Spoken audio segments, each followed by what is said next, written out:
What's going on, guys? Welcome back to the YouTube channel. Today we are sitting down to do another Q&A session with questions that were asked from my TikTok community. So if you guys are not following me on TikTok, not only are you guys missing out on some great content, but you are also missing out on the opportunity to be involved in these Q&A videos. The audio quality may not be as good in this video as it has been in my other ones, and I apologize for that. For some reason, my microphone isn't working today, so I'm just gonna have to record it as is. Without further ado, let's go ahead and get into the questions. So the first question is gonna come from Head Obtainer, and they ask, do I just keep adding calories?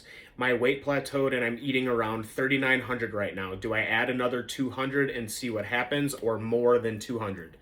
So a couple things in this question. The first is yes, you do need to continue to add calories. It's very simple and straightforward. If you're not gaining body weight, then you're not in a calorie surplus. So you will need to increase your calories. The question comes, how many do you increase? I typically like to work in increments of like 250 calories just because it's like a simple round number, easy to remember. But it doesn't have to be that. I would say in your situation, I would probably add like 300 or so. I like to get an amount like that that's assertive and will actually get your weight moving. Most people, when they add calories, they may add like 100 or 150 at a time. And I just don't think that that's sufficient enough to actually get your body weight moving at a quick enough pace. So I would be assertive and I would add anywhere from 250 to maybe 400 calories and then kind of assess from there. Next question comes from Big Kev, Gimme Head Piece 2, and he writes, started at 429 pounds, now at 345. Just started the gym and I'm feeling lost. I've got a long way to go yet, but I want to build muscle, and advice, thanks. So Kev, this is one of those situations where it really is going to be in your best interest to hire a professional. So that could be somebody who's either a trainer in your gym, a personal trainer, a coach that you use online. It really is up to you how you want to go about doing that. There are pros and cons to each of those things, and I really won't get into too much of those in this particular video. But you do need to seek out the help of a professional, because while you've lost, let's see, I'm going to do some quick math, 30, 55, so you've lost 85 pounds. So you have a really good idea, I would assume, of what you're doing with your nutrition. Obviously, you don't just lose 85 pounds on accident. So you have some experience with what you're doing with your nutrition, but the gym is something completely different. And in that case, you really kind of have two options. You can kind of teach yourself, which is very mentally overwhelming, but if you're patient enough, it can be done.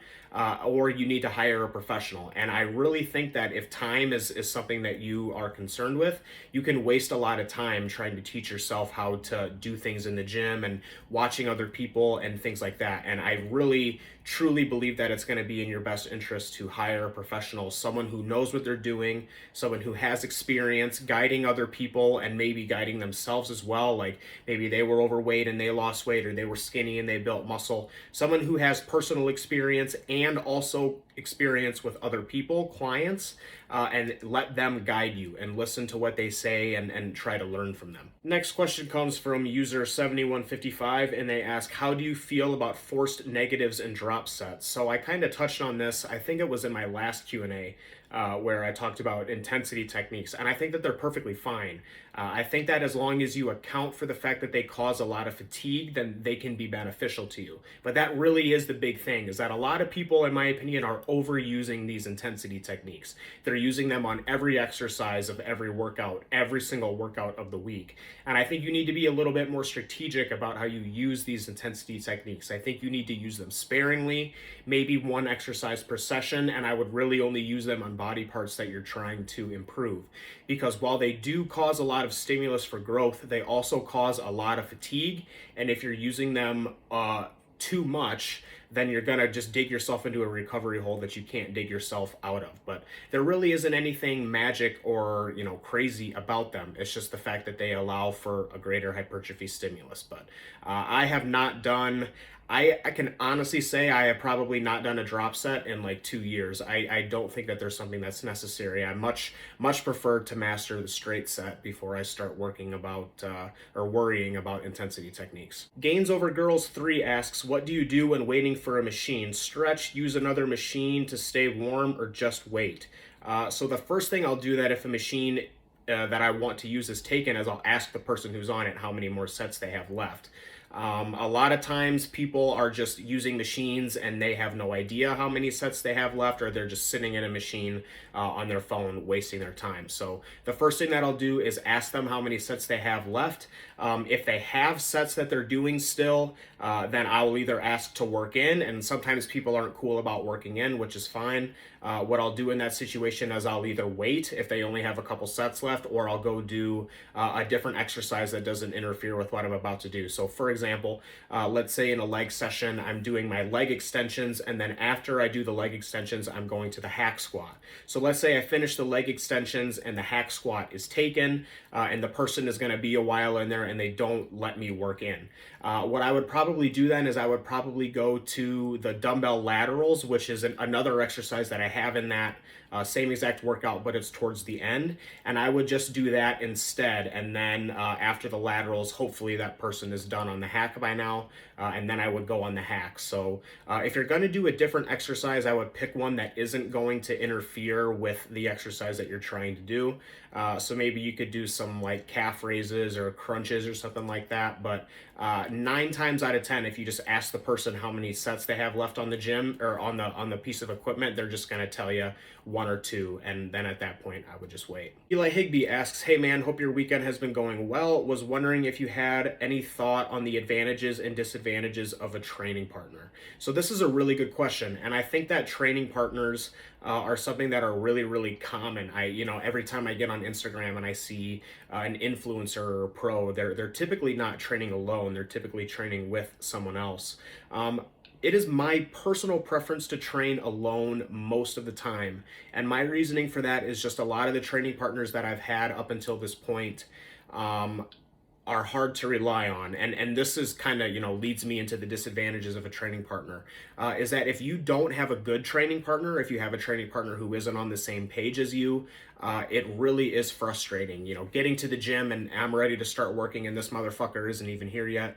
Or when we're in the gym, like this guy's just talking to me about his job or something like that, and it's really kind of like meatheadish and douchey. But like I'm just in the gym to get my workouts done and then get out, because I've got a lot of other stuff that I got to do besides train. So I don't really like being in the gym and being someone's therapist or being someone's ears. But the advantages of having a good training partner is first of all, you have to have a training partner who's on the same page as you. But then obviously you'll be able to probably reach a new level of intensity. There will probably be some things that you will either be able to do that you couldn't do with a training partner, or having a training partner makes them easier. Like for example, drop sets and stuff are a lot easier with a training partner. When you have someone taking the weights off with you, you can get it done twice as fast.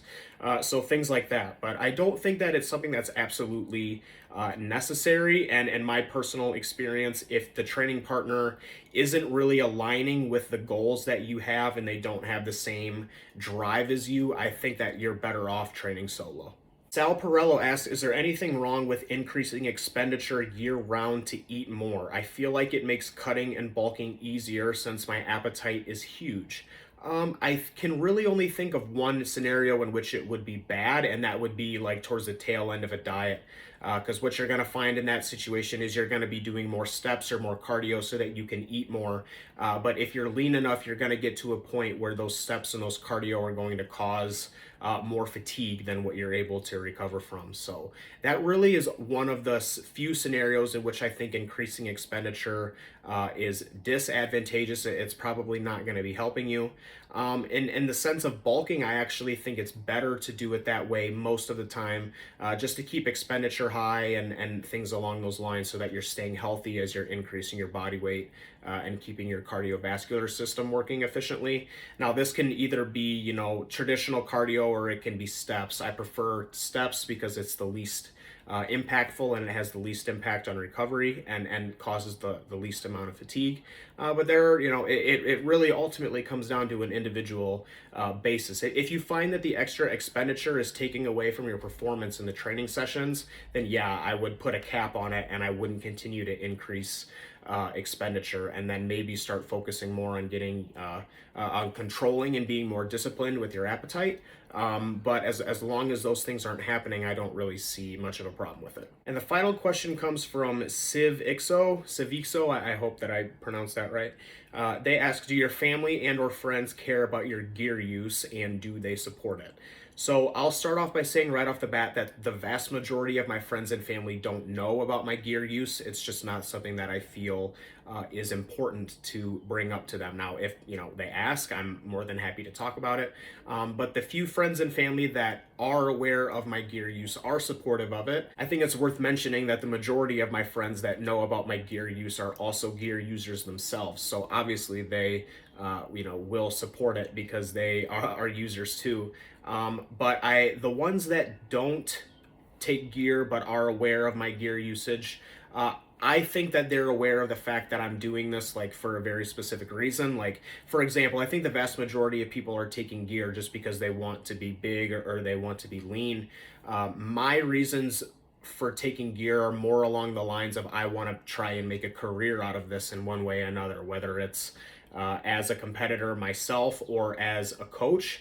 And so for me, I do find it important to have personal experience with the compounds so that I understand how I can coach athletes to use them appropriately. And then also, while I'm on that note, whether or not they support it or not really isn't something that influences my decision.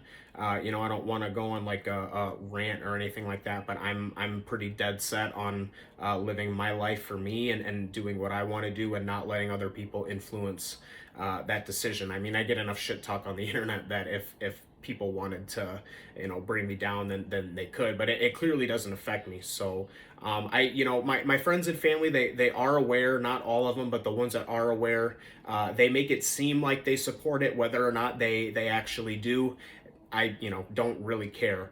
I make my own decisions and I live my own life, and I'm aware of the potential consequences, and I do things necessary to mitigate those consequences. So the way that I see my gear usage is kind of a calculated risk that I am taking that may or may not potentially influence my career in a positive way. So we'll see. Okay, guys, thanks again for watching, and thank you to everyone who contributed questions for today's Q&A. Again, guys, just a reminder, follow me on TikTok so that you can not only see my content, but that you guys can participate in these Q&As and get your questions answered as well. Thanks for watching, guys. Take care of yourselves.